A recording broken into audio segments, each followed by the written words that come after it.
Bonjour à tous et bienvenue sur boursicoté.com pour cette nouvelle analyse technique du CAC 40 en point matinal avec une séance qui commence comme les précédentes. Hier, on est venu s'approcher ici de la zone de résistance et des records du CAC 40, mais on n'a pas réussi à franchir cette zone ici des 7977 points. Et ce matin, on revient sur la zone de support ici à 7915 points, zone qui a été déjà testée à de multiples reprises et qui pour l'instant nous garantit une consolidation horizontale à l'aube d'une séance qui pourrait être très volatile.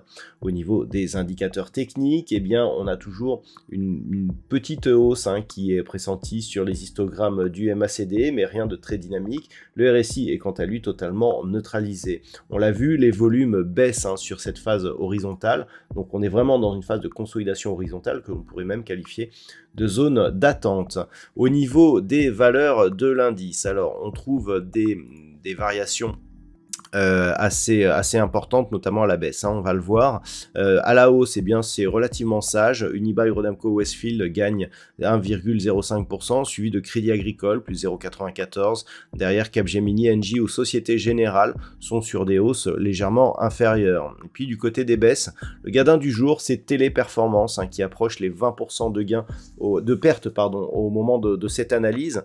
Alors cette perte, elle est consécutive justement à la diffusion des résultats et à une baisse de recommandation de la part d'un broker. Donc justement suite à cette diffusion, on est sur des plus bas de 2016 sur cette valeur qui souffre depuis désormais quelques années.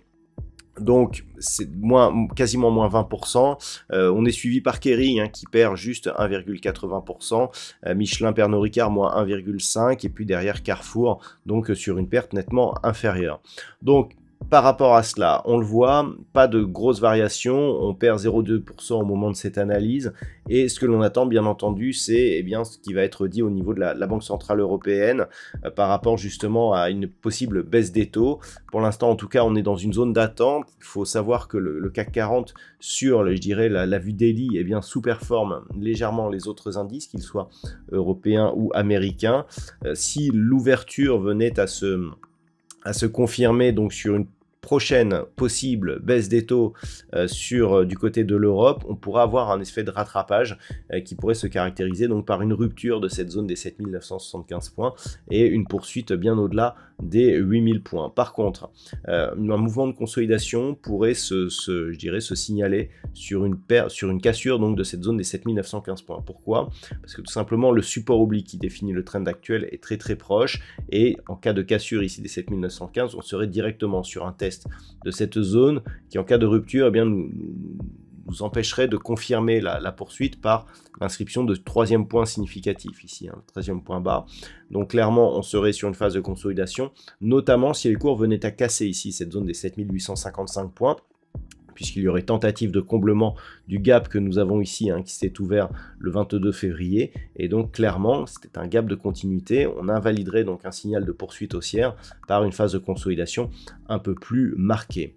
Donc voilà les points qu'il faut surveiller par rapport justement à une éventuelle baisse du CAC 40. D'un point de vue macroéconomique, donc la journée sera un peu plus riche, elle est très attendue. Nous aurons du côté de l'Europe, l'annonce des taux de la Banque Centrale Européenne qui sera faite à 14h15. Ensuite, du côté des États-Unis, nous aurons les inscriptions hebdomadaires au chômage et c'est à 14h45 que débutera la conférence de presse de Christine Lagarde. On n'attend pas grand-chose en termes de variation des taux de la part de la BCE qui sont attendus stables. Par contre, ce que l'on attend, c'est vraiment le discours et la sémantique que Christine Lagarde va employer pour justement essayer d'évaluer la suite des cours, enfin la suite de l'évolution des taux de la part de la Banque Centrale Européenne. Voilà donc ce que l'on attend pour aujourd'hui. Donc je vous rappelle qu'à partir de 14h, il y aura Trading Live pour suivre justement cette conférence de presse de Christine Lagarde. Et sinon, je vous retrouve dès ce soir pour toutes les autres analyses techniques du site boursicoté.com.